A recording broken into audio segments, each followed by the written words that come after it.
Senate back in session next week, and it's going to be taking up President Trump's broad tax cut and spending bill that was passed by the House. Emily Wilkins is with us this morning from Washington, D.C. Give us a little bit of the latest play-by-play on where we really stand as the Senate gets engaged in all this.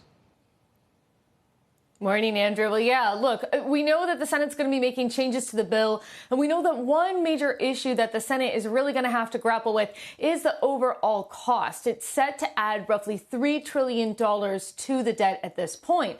But some organizations are now warning that the real cost of the bill could be as high as $5 trillion. That's because while some of the tax cuts in the bill are meant to expire by 2029, they're politically popular. And as we've seen in the past, there's a really good chance that lawmakers are going to try to extend those cuts. So if the temporary provisions are extended, the total cost of the bill could come to $5.2 trillion over the next decade. That's according to the Committee for a Responsible Federal Budget. Penn Wharton also did a calculation just on the tax portion, and they found that if it was extended, it could add $5.8 trillion to the debt if the cuts are extended. Wharton professor Kent Smetters said once tax cuts are implemented, they tend to be very difficult to get rid of. We know a lot of these temporary tax cuts will get revisited in just a few years as they expire. And we want to show what is the cost of continuing this problem of constantly renewing these tax cuts over time. And it's going to be much more expensive to do that than just to look at the current House bill on its own. Several Republican senators have already said that they're not going to be able to support the House bill because they're concerned about how much it adds to the debt. Of course, if you start cutting things, you're going to run into other senators who are opposed to that. And the Senate's going to have to deal with some of the same dynamics that we saw in the House. Guys? Emily, what is your timeline? I mean, I feel like you're in the middle of all this. We've now had we've had people like Bill Daley say there's no way that this is getting done before July 4th. Maybe we're talking about, all the way past Labor Day. We're having a conversation about this in September.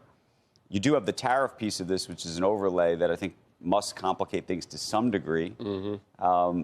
And then there are other folks who say, you know what, July 4th, completely reasonable time to think that we will have a big, beautiful bill of some sort completed. What do you think?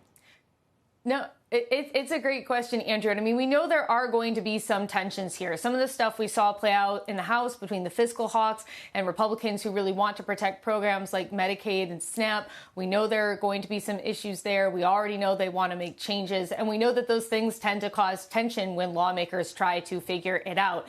I do think that July 4th is pretty ambitious, considering that this doesn't just have to get through the Senate, but then any changes that the Senate makes has to be approved by the House. But really, again, for lawmakers, the true deadline here is because this bill increases the debt limit. They are going to have to get it passed before whenever that X date is, be it mid-July, late July. They're usually not in session during August, so that still puts them in July. So they don't have to get it done by July 4th, but they are going to have to get it done by that X date.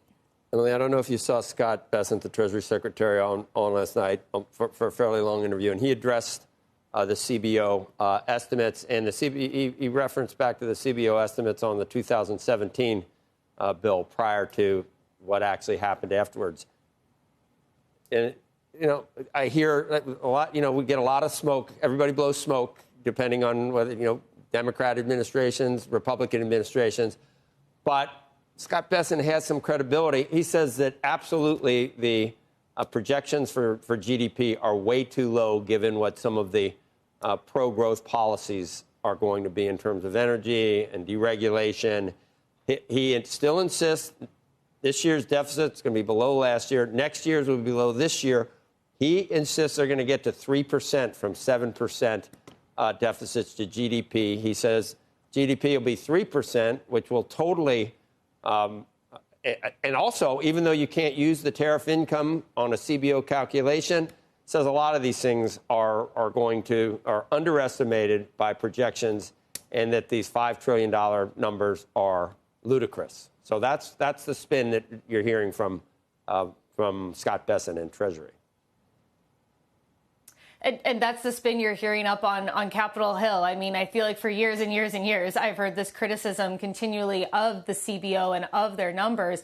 But the fact of the matter is that the process that Republicans are using here, because they don't have to work with Democrats, they're able to overcome the Senate filibuster, there are other rules that they have to follow. And when they set up and pass that framework, they set in place floors and ceilings for how much they had to spend, how much they had to cut. And the fact of the matter is that the official scorekeeper is indeed the CBO. And I'm not really surprised that Republicans are working to address concerns of their fiscal hawks by pointing to things like GDP, potential revenue from tariffs. But I think at the same point, some of the things that you're seeing lately, some of the concerns with the bond market, that tweet from Elon Musk, it does seem like there is some momentum building behind the fiscal hawks to make the case that there needs to be further spending cuts in this bill.